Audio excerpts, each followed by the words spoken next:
warahmatullahi wabarakatuh. Perkenalkan, nama saya Ria Roza SPD. Saya adalah calon guru penggerak Angkatan 7 Kabupaten Pasaman Barat. Kali ini saya akan melakukan wawancara dengan kepala sekolah mengenai modul 3.1 demonstrasi kontekstual tentang pengambilan keputusan berbasis nilai-nilai kebajikan. Selamat menyaksikan.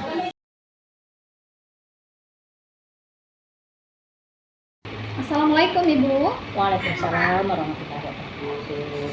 Bagaimana nih keadaannya di hari ini Bu? Oh, sehat alhamdulillah.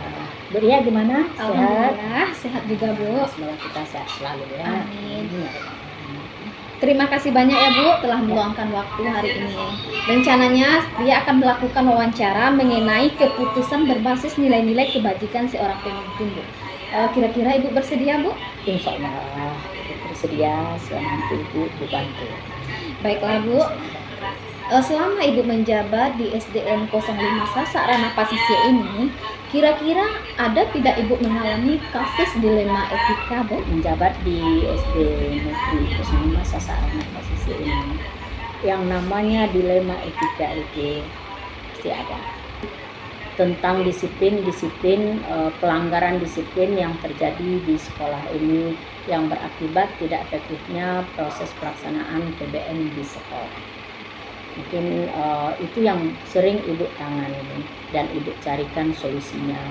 Berarti selama menjabat di SDN 05 ini Ibu juga pernah mengalami kasus dilema etika. Kira-kira Bu, bagaimana cara Ibu mengidentifikasi kasus tersebut? Apakah itu kasus termasuk dilema etika kah? Atau kasus tersebut termasuk rujukan moral kah? Setiap masalah kami selalu mengidentifikasi dulu kemana masuknya masalah ini, terutama mana yang dikatakan dengan dilema etika, mana yang termasuk rujukan moral. Dilema etika itu Ibu golongkan sesuatu permasalahan yang terjadi yang dianggap kita carikan solusinya benar menurut aturan, benar aturan sekolah, benar aturan perundang-undangan, dan benar di dalam masyarakat. Sedangkan rujukan moral adalah segala sesuatu yang terjadi yang benar menurut aturan, kadang salah menurut yang di mata masyarakat atau di suatu pandangan yang lain. Sementara kadang benar menurut kebiasaan masyarakat, benar menurut kebiasaan di suatu tempat, misalnya di sekolah, kadang salah menurut aturannya. Agak berkontradiksi lah begitu bahasanya. Nah, bisa menangkap di sini Ibu menganalisis kasus tersebut. Jika kasus dilema etika benar lawan benar ya Bu ya? Ya. Kalau kasus bujukan moral itu benar lawan salah. Ya. Kan begitu Bu? Iya. Jadi selama ini bagaimana Ibu menjalankan pengambilan keputusan di sekolah? Terutama untuk kasus-kasus yang ada dua kepentingan yang sama-sama benar atau sama-sama mengandung nilai kebajikan. Ibu mengambil keputusan itu berdasarkan dari kebutuhan, terutama yang berpihak kepada peserta didik. Jika kasus itu dianggap dilema etika yang menyalahi aturan, kami carikan solusinya. Yang pertama sekali melakukan pendekatan persuasif, melakukan musyawarah dan mufakat dengan majelis guru, jika diperlukan musyawarah dengan wali murid, dan juga menghadirkan komite dan pengawas. Bu, berarti Ibu melihat dulu nih nilai-nilai kebajikan yang mana yang lebih prioritas ya Bu ya, dan mana yang tidak. Jadi kira-kira apa langkah-langkah atau prosedur seperti apa yang bisa Ibu lakukan selama ini? Jika yang pernah terjadi di sekolah Ibu dan yang pernah Ibu carikan solusinya, alhamdulillah sudah nampak hasilnya. Tentang disiplin yang keseharian yang kita bikin, bahwa proses belajar mengajar di dalam kelas sudah terlaksana dari pukul 7.30. Nyatanya sebagian peserta didik kami masih berkeliaran di jalan. Mereka datang terlambat. Ironisnya mereka terlambat itu diantar dengan orang tua tanpa berita kepada majelis guru. Anak diantarkan di tepi pagar, orang tua berangkat. Itu kasus dilema yang pernah Ibu jalani. Kami ambil suatu solusi. Pertama, Ibu lakukan pendekatan persuasif kepada peserta didik. Kemudian, jika itu belum berhasil untuk menegakkan disiplin di sekolah itu, Ibu melakukan musyawarah dengan majelis guru, karyawan dan karyawati, pokoknya keluarga besar SD Negeri 05. Masih belum berhasil 100% ataupun 90%, Ibu lakukan musyawarah dengan majelis guru yang pernah Ibu lakukan di akhir tahun 2022 kemarin, menghadirkan komite dan menghadirkan pengawas. Keputusan yang Ibu ambil itu, salah satunya dari sekian banyak keputusan adalah jika anak masih terlambat 15 atau 20 menit setelah proses belajar mengajar terjadi di dalam kelas, anak dengan sendirinya dipersilahkan belajar di rumah. Artinya silahkan pulang kembali.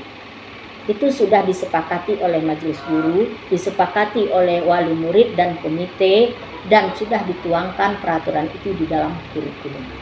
Itu yang pernah Ibu buat. Alhamdulillah hasilnya hari ini Ibu lihat sudah berkurang, sudah kecil sekali persentase keterlambatan anak-anak Ibu. Mereka boleh terlambat dengan syarat memberitahu di WA group dengan alasan yang tertentu, karena setiap kelas mempunyai WA group. Begitu Bu ya yang pernah kami lakukan di sekolah ini. Wah, langkah-langkah dan prosedur yang tertata sekali ya Bu ya. Jadi Ria menangkap di sini Ibu pertama melakukan pendekatan persuasif, kemudian kalau tidak bisa juga Ibu akan mengambil keputusan dengan menghadirkan wali kelas dan rekan-rekan majelis guru. Kemudian kalau tidak bisa juga maka Ibu akan lanjut ke komite. Seperti itu kan Bu ya. Nah, barulah dari sana nanti berkolaborasi dan mengambil keputusan yang tepat.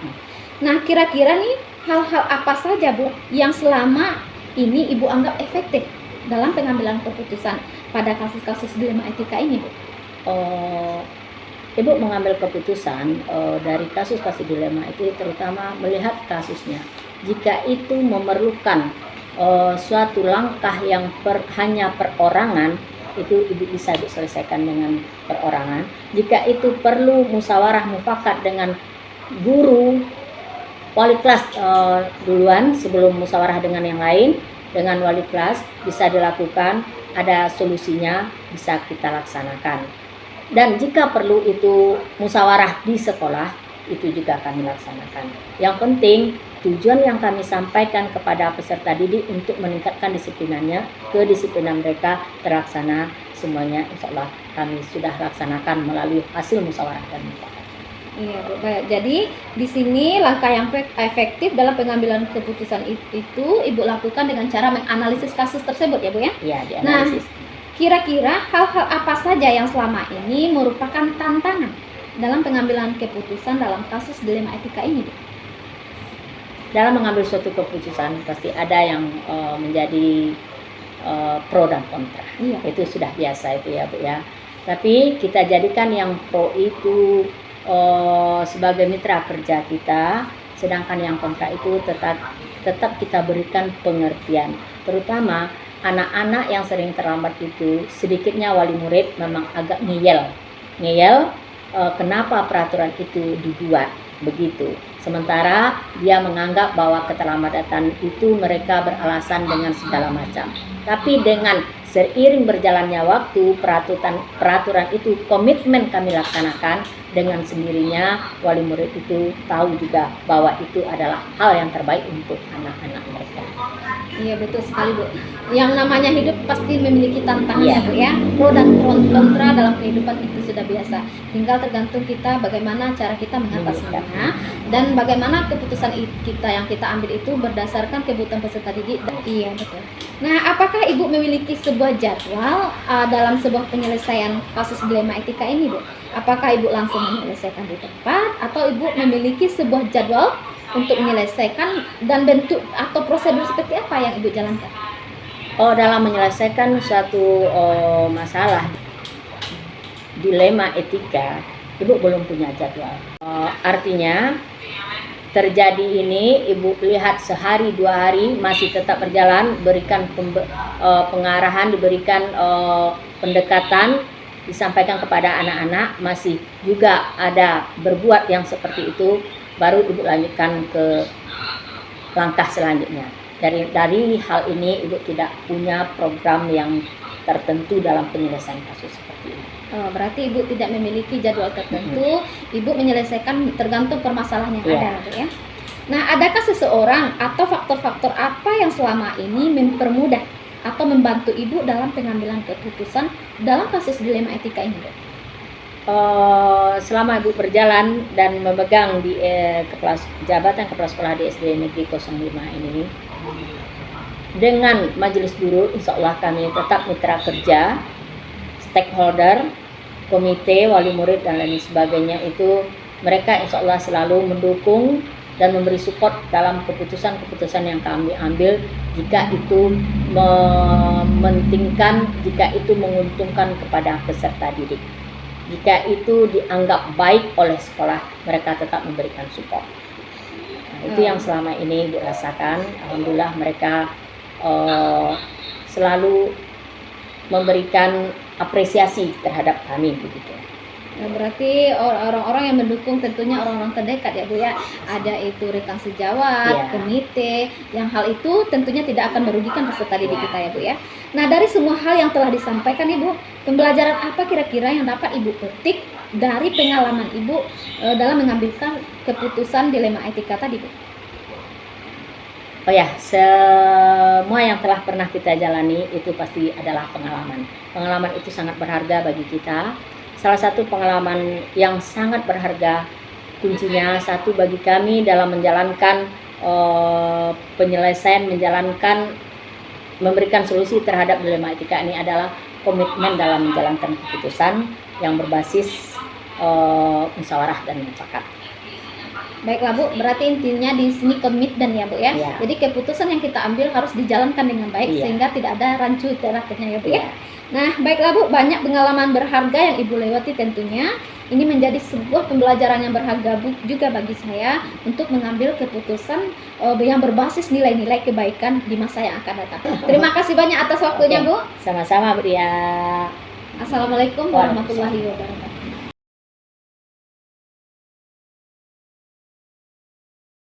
Assalamualaikum Ibu.